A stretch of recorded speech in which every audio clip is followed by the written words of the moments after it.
I'm going to show you guys how you can make a ton of coins through fluctuation trading on FIFA 23. But before we jump into that, I need to show you the easiest way for you to get some coins. If you guys are looking for the cheapest and most reliable coins on the market, make sure to head over to utnice.com and use code CHIEF for 5% off at checkout. Now let's get right into this video.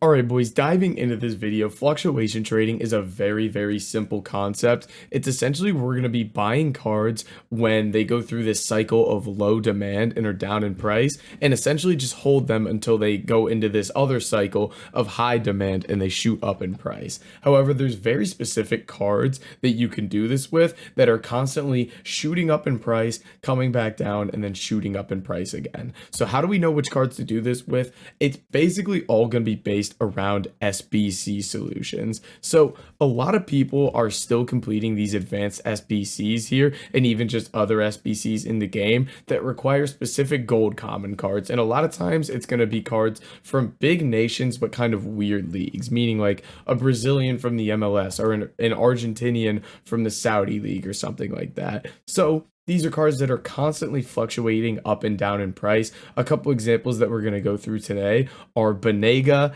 and Araujo. If we take a look at Banega here right now, he is just an Argentinian common gold here, sells for 1,900 coins as you can see here because of SBCs. And another one is going to be Luis Araujo. He's just a Brazilian in the MLS. Nobody's using his card, obviously. However, he goes for upwards of 2,500 coins right now.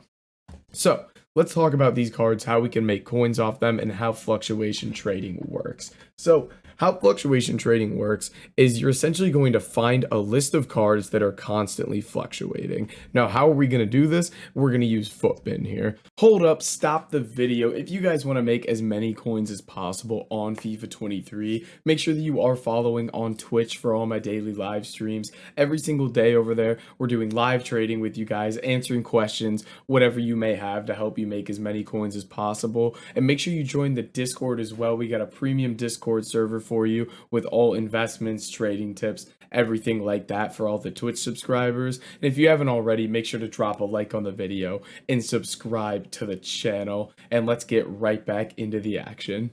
So if we jump over to Footbin to show you guys, one of my favorite SBCs to do this with is the Hybrid Leagues SBC. And what you're going to do is you're going to bounce around to these different solutions they have in here. For example, I picked one out earlier.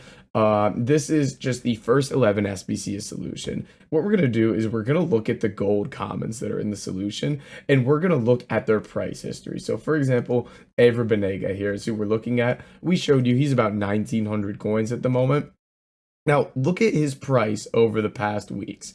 He shoots up in price, he comes back down, he shoots back up in price again, and it's up, down, up, down, up, down. Now, why is this the case? Now, these cards constantly do this for basically one reason. Whenever these cards get in an SBC solution, the cheapest solution on Footbin, they shoot up in price because everybody's using them to do that SBC, so there's a ton of demand for them. However, when they're not in an SBC solution for a while, these cards are still getting supply on the market, but nobody's buying them because nobody's using them in the SBCs because they're not in the solution, and nobody's using them in game because they're not useful cards. You'll see this with Araujo as well. If we look at him, he's up to 3.8k, he's down to 2k. He's up to 3.6k, he's down to 1,700, and now he's on his way back up here again, as you can see. So, how do we find these cards is, again, essentially just go pick a solution, look at the common golds, and see what they're constantly doing in terms of their price. So if we go look at this Evander guy, I bet this will be a decent one. Look at this price. This is a graph we love to see. Constantly spike down, spike down. Look, you could have picked this guy up for 700 a couple of days ago, already 1,300. So I'm going to have a list of these cards in my Discord. It's a premium Discord for those that don't know. If you join the Discord, you'll be able to figure it out. It's all in the description. But essentially, we're going to have a list of cards here. And whenever our list of cards, anything on there is down in price, all you're going to do is pick it up and wait to sell it later. Now, the easiest way for you guys to do this is using Footbin again. So what you're going to do is if you're logged into Footbin, which I am right now, you can create lists. If you go to my list here, and essentially you can just add cards to a list here. So enter list name, common fluctuation. And basically, we're just going to add a bunch of cards here. And once we add these cards, it'll show us for each card whether they're up, down, their price, every single card here. So without having to check the price of every single player every day and seeing, oh, maybe he's up in price, maybe he's not, we're going to have them all right here. So it'll be like, oh, he's 2.4K, he's up right now. We're not going to buy him. We get a Vander on here. And again, I'll have a massive list of these in the Discord for everybody, and I'll always be tipping whenever these guys are cheap. But it's essentially one of those where whenever we get the supply and the demand's not there, we buy these cards and then we just wait for them to shoot back up in price. It's a really simple concept, but you need to know when to buy, when to sell, and what cards you should be doing this with. So if you guys have any questions on this, make sure to just hit me in the comments below. But guys, that is going to be it for this video. If you did enjoy it, make sure to like, comment, and subscribe, and I'll catch you in the next video.